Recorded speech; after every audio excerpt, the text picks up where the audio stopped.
আসসালামু আলাইকুম।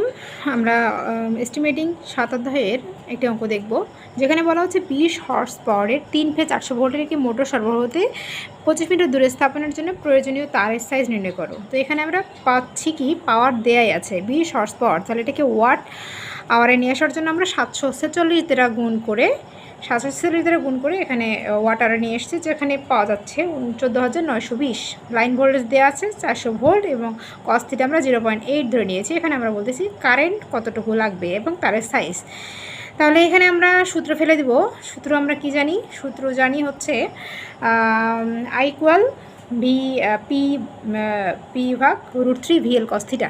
তাহলে এখানে আমরা জাস্ট সূত্রটুকু বসিয়ে দিয়েছি, মানগুলো বসিয়ে দিয়েছি। এখানে আমরা 26.92 অ্যাম্পিয়ারের একটা কারেন্ট পেয়েছি এবং তারের সাইজ 36 অ্যাম্পিয়ার পর্যন্ত আমরা কত নিতে পারি? 7/18 কোর।